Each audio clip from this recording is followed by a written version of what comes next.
I'm Andreas Apitz. This video is a follow-up to my previous one on the bossa nova classic Insensatez by Jobim, where I demonstrated how I'd create a basic piano arrangement from a lead sheet. This time I'll apply my approach to another famous Jobim composition, Wave, introducing alternating bass lines and some slash chord voicings. I also will post another video on the tune with an analysis of its form called Wave and the Blues. For the accompaniment, I will apply the same voicing concept that I introduced in the previous video on Insensatez, which is 3-part voicings in 2 shapes. The small form, root and third of the chord in the left hand and the 7th or sometimes the 6th in the right. Or the large form, root and 7th or 6th in the left hand and the 3rd in the right. As a basic principle, the inner voices, which here means 3rds and 7th, tend to balance the strides of the outer voices, melody and bass, by smaller movements. The intro of the tune oscillates between D-7 and G7 in half-bar changes. To balance the movement of the chord roots in fifths, I'd start on D-7 with a small form, root D, minor 3rd F, minor 7th C.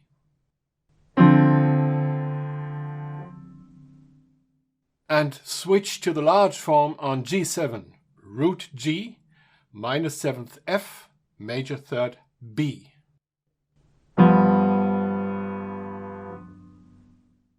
In this way, the inner voices remain in the same range.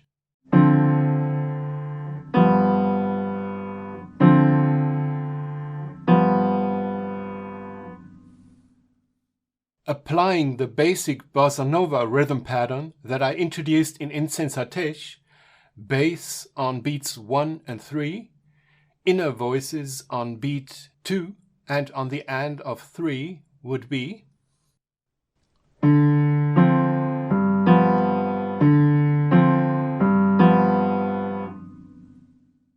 For this specific intro, I changed the rhythmic pattern inspired by the original recording on Jobim's 1967 Wave album.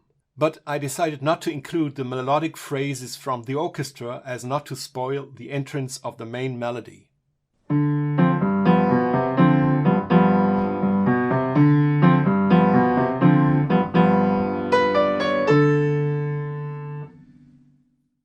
The form of the song is AABA. On the A sections, the chord progression moves mainly in descending fifths. As the harmonic rhythm, meaning the pace of the chord changes, is whole bar, I opted for an alternating bass figure. Instead of playing the root on both beats 1 and 3, I'll start with the root on beat 1 and switch to the 5th of the chord on beat 3. For the first chord D major 7, I chose the small voicing form, root D, major 3rd F sharp, major 7th C sharp.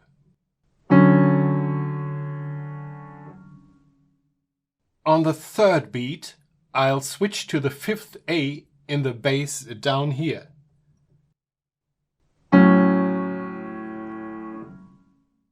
The inner voices, 3rd and 7th, are not affected by this.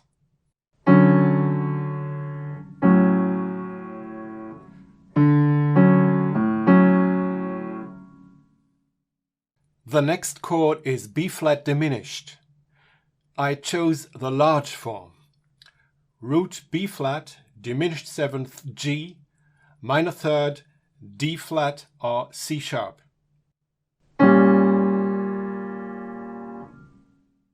On the 3rd beat, I'll switch to the 5th of the chord for the bass, which according to the structure of the chord is a diminished 5th, E.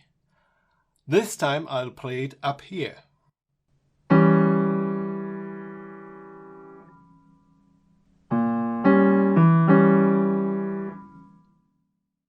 For A minor 7, I would keep the large form, root A, minor 7th G, minor 3rd C. And switch to the 5th E in the bass on the 3rd beat.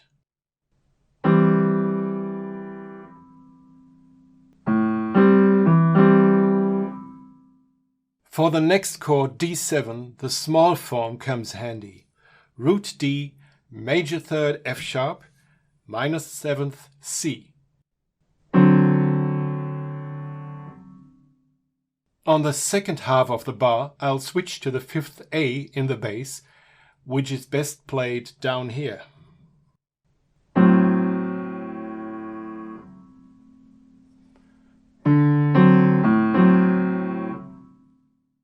The following chords keep moving in descending fifths, so I'll constantly switch the voicing form.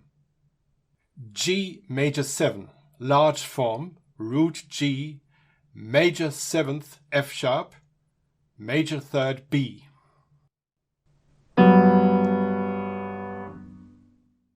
Alternating to the 5th D in the bass.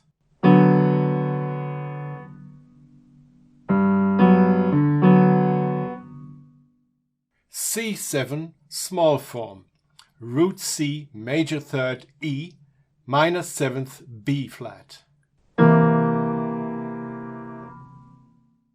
Alternating to the 5th G in the bass.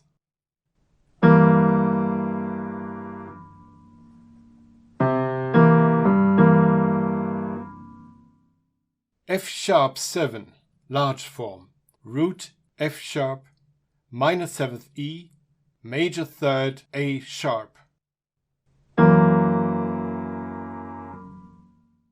Alternating to the 5th C sharp in the bass.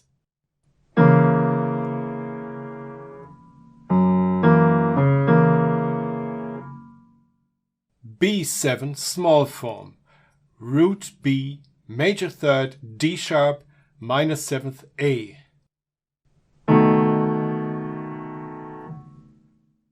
Alternating to the 5th F sharp in the bass.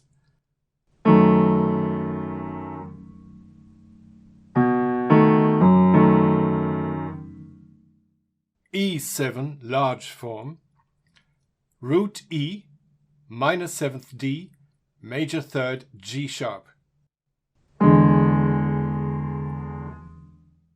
Alternating to the 5th B in the bass.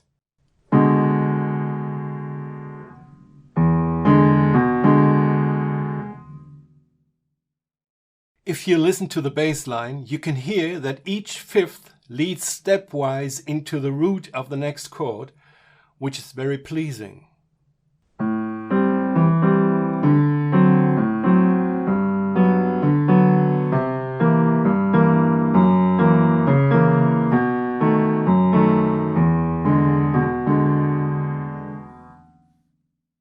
For the chord B flat 7, I'll break the regularity of alternating voicing forms, jumping upwards to the large voicing form.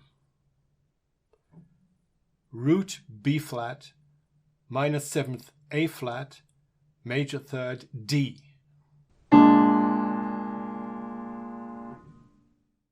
In fact, I do this to the melody also. The original melody has a blues scale descending till the low D.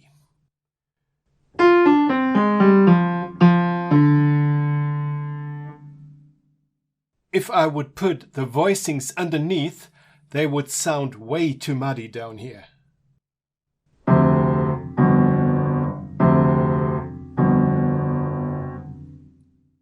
So from A flat on, I'll play the melody an octave higher.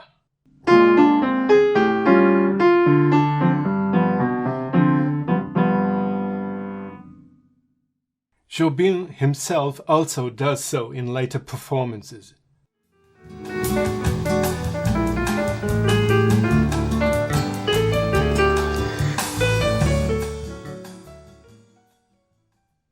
As I go up to the large form of B flat 7, playing the right hand part of the voicing, D, on the second beat would interfere with the melody, so I skip this note from the voicing for that one spot without detriment.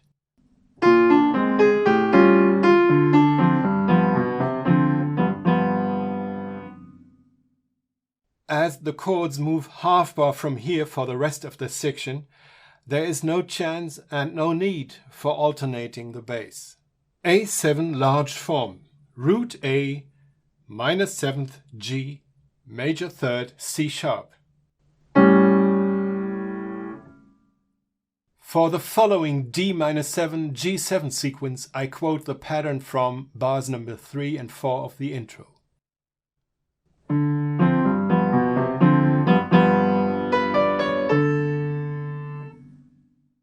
At the end of the second A section, there is no melodic pickup, as is in the first and third A sections. For keeping the momentum here, I put in a bass figure that leads into the bridge.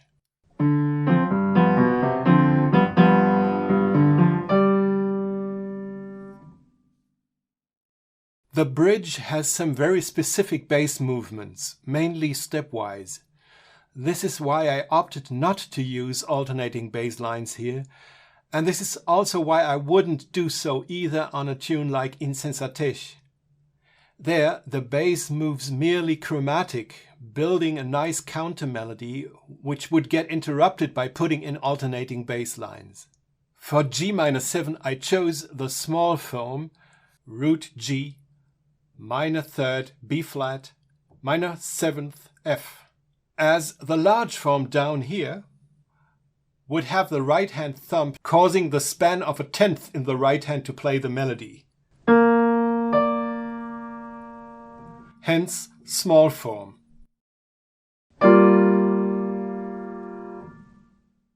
Staying with G in the bass, no alternating bass. The next chord symbol says C7 with B flat in the bass. As our stock voicings always have the root in the bass, there are some voicing changes to be made. I'll take the large form of C7 as a basis. Root C, minor 7th B flat, major 3rd E. But the 7th interval, B flat, has moved to the bass. Instead of repeating it with the left thumb, I'll replace it by the 5th G here, while the right hand thumb keeps the major 3rd E. For A minor 7, I'll use the large form, root A, minor 7th G, minor 3rd C, staying with A in the bass.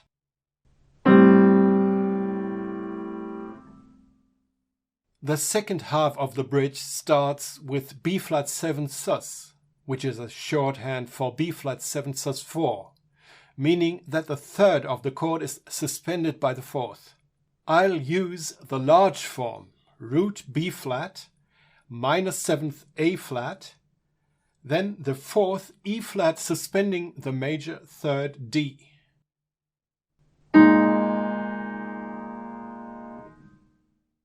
I will handle B flat 7 with A flat in the bass in the same way as C7 over B flat. Based on the large form, I'll play the 7th A flat in the bass, let the left hand thumb switch to the 5th F instead, while keeping the major 3rd D in the right hand.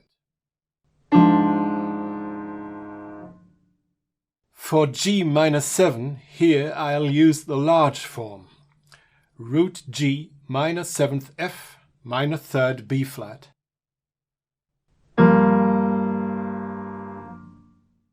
As well as for A7, root A, minor 7th G, major 3rd C sharp.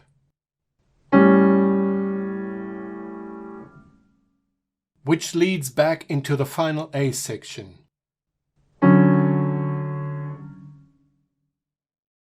For the ending, I'd quote the prolonged pattern of the intro again and end with the initial phrase of the tune on D major 7 small form.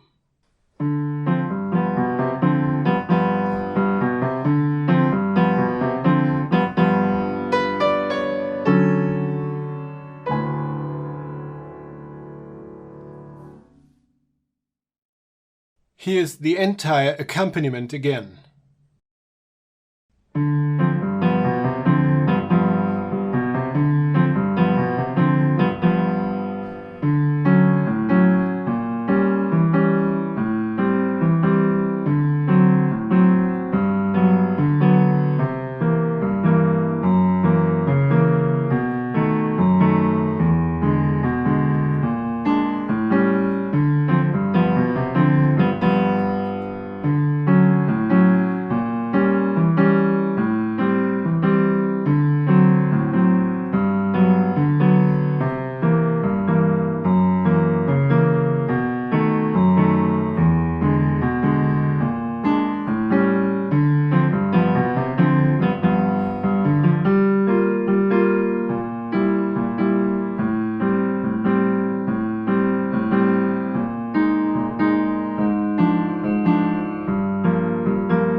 That's it. Thank you for watching. Bye. See you next time.